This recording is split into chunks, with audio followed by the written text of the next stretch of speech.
Getting past an applicant tracking system, or ATS, is the first step to landing your dream job. Let's show you how.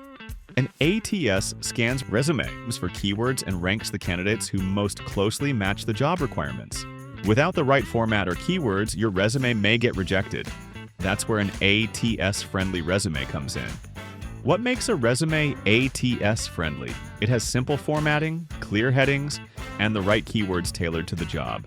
To make your own, follow these steps. Use an easy-to-read font, avoid tables and graphics, and always tailor your resume content to the job.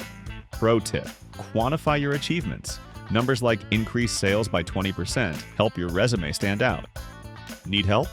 Check out Resume Now for ATS-friendly templates and a free ATS resume scan to see how your resume performs. Don't let the ATS stop you. Build your winning ATS-friendly resume today with Resume Now.